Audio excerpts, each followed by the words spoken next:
Okay, let's talk about one of the trickiest little things in Spanish.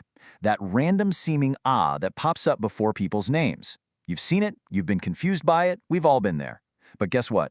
In this explainer, we're going to crack the code on the personal And I promise, by the end of this, it's not only going to make sense, you'll be using it like it's second nature.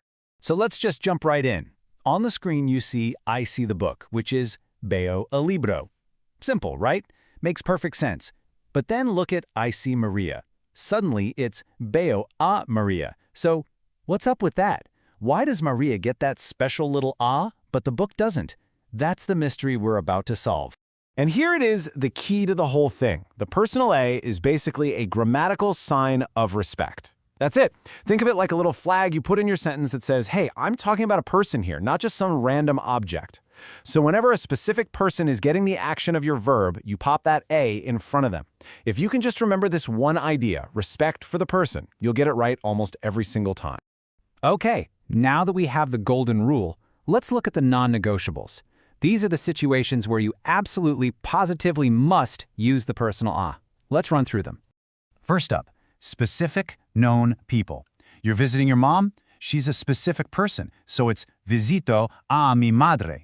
And good news for animal lovers, this totally applies to our beloved pets too. You love your dog? You say, quiero a mi perro.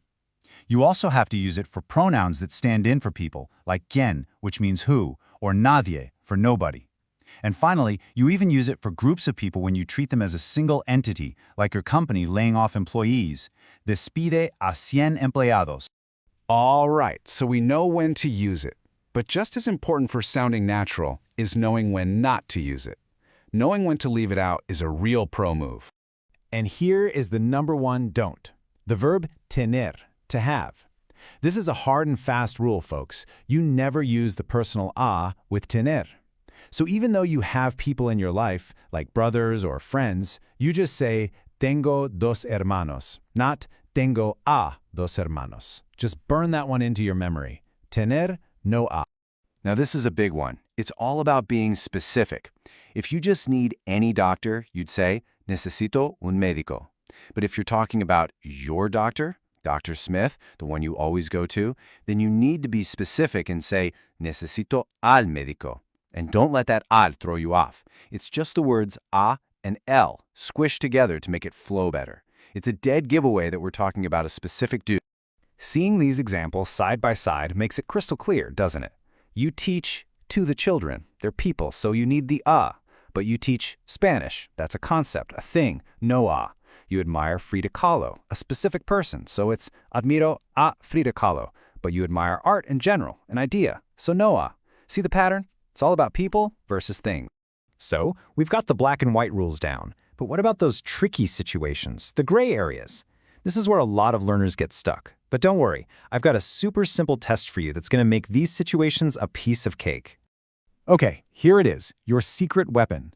Whenever you're not sure, just ask yourself this one question. Am I talking about a generic person or the specific person? If you're talking about just anyone, some generic person, you probably don't need the a. But if you have a specific, identifiable person in mind, you definitely do.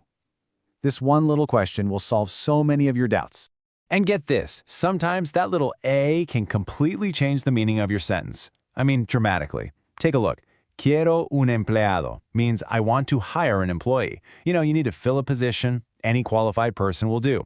But if you say quiero a un empleado, whoa, that means you love an employee, like you have a personal, emotional connection.